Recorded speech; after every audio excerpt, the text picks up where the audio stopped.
बिस्मिल्लाहिर्रहमानिर्रहीम नहमदुहु व नुसल्ली अला रसूलिहिल करीम अम्मा बाद।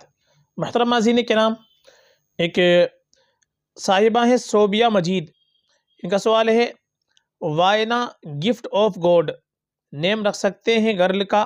प्लीज़ जल्दी बता दीजिएगा, मैं अपनी बेटी का रखना चाह रही हूँ।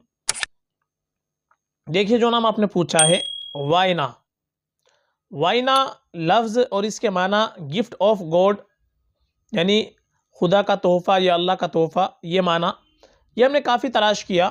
तलाश बिसियार के बावजूद किसी भी डिक्शनरी के अंदर उर्दू, अरबी, फ़ारसी डिक्शनरियाँ जो हमारे यहाँ की मुतदाविल ज़ुबानें हैं उनमें हमने काफ़ी तलाश किया। तलाश बिसियार के बावजूद ये माना वाइना लफ्ज़ के कहीं से कहीं तक नहीं मिल पाए हैं। इसलिए वाइना नाम रखना लड़की के लिए ये मुनासिब नहीं है, क्योंकि ये नाम ये माना हमें कहीं किताबों के अंदर नहीं मिल पाया है। ये मुहम्मल नाम मालूम होता है और बेमाना नाम मालूम होता है, इसलिए नाम रखना मुनासिब नहीं है। आजकल नए नामों की वजह से हम गलत नाम का इंतखाब कर लेते हैं। आप गूगल पर देखेंगे तो गूगल पर इसके माना गिफ्ट ऑफ गॉड दे रखा है, लेकिन किताबों के एतबार से इस लफ्ज़ के कोई माना हमको नहीं मिल पाए हैं और ना ही ये लफ्ज़ मिल पाया है, इसलिए नाम रखना मुनासिब नहीं है।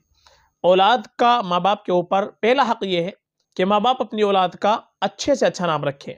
हदीस के अंदर आता है कि कोई भी वालिद अपनी औलाद को सबसे अच्छा तोहफ़ा जो देता है वो अच्छे नाम का तोहफ़ा देता है। और हदीस के अंदर आता है कि क़यामत के दिन तुमको तुम्हारे नामों के साथ, तुम्हारे आबा व अजदाद के नामों के साथ पुकारा जाएगा।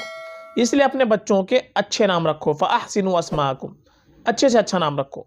इसलिए हमको आजकल नए नामों की वजह से जो गलत नाम का इंतखाब हम कर लेते हैं कि जिनके कोई माना नहीं बनते या बेमाना नाम रख लेते हैं, मुहम्मल नाम रख लेते हैं, तो इस तरह हमको नहीं करना चाहिए। अच्छे नाम रखने चाहिए, अच्छे माना वाले नाम रखने चाहिए।